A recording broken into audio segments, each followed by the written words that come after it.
ने पूछा, प्रजापति वीरण की पुत्री वीरणी से मैं विवाह कर लूं, आसकनी से मैं विवाह कर लूं, इससे विवाह करने का फल क्या है? तो कहा वीरणी में, आसकनी में वो बल है कि आसकनी जब हाथ में जल लेकर केवल अपने गर्भाशय से जो संतान उत्पन्न हो उस पर मात्र जल का छींटा भी दे दे तो जितने जल के छींटे पड़ते हैं उतने संतान को वो प्रकट कर सकती है। इतना तप का बल उस आसकनी के अंतर्गत है।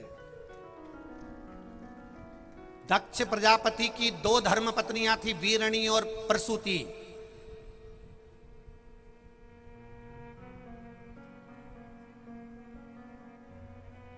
एक वीरणी है, एक प्रसूति है।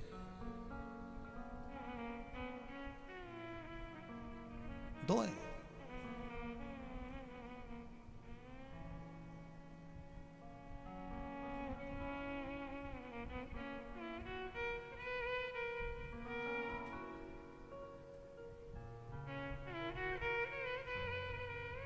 महाराज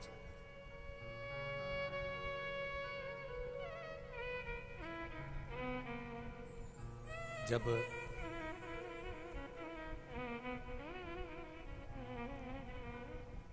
जिस गौ माता को आपने घर में पाला है, जिस गौ माता को आपने घर में रखा है, जिस गौ माता की सेवा आप कर रहे हो, और मान लो उस गौ माता के संतान होने के बाद भी उसका दूध नहीं आता, तब भी आसकनी का स्मरण किया जाता है, तब भी आसकनी का स्मरण किया जाता है। जो गाय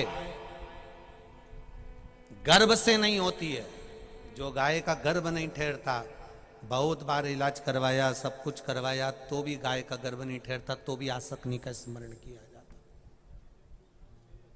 ये आसकनी कोई साधारण नहीं है। स्त्रियों के लिए, नारियों के लिए ये एक औषधि का कार्य करती है। ये वीरणी दक्ष प्रजापति की पहली पत्नी, ये नारी के लिए औषधि का मूल है। ये वीरणी, या आसकनी नारियों के आसकनी कहा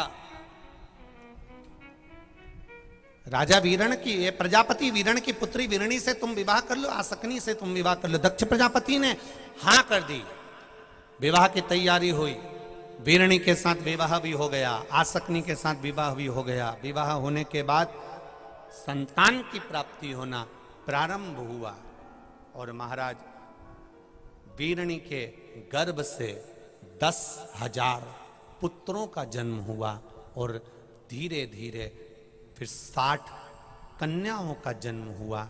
जब 59 नंबर की कन्या उसके गर्भ से प्रकट हो गई थी और 60वीं कन्या को जवाना था, तो वीरणी ने भगवान शिव की आराधना की और भगवान सूर्य की आराधना करी, माँ दुर्गा की आराधना करी, भगवान नारायण की आराधना करी, भगवान श्री गणेश की आराधना करी।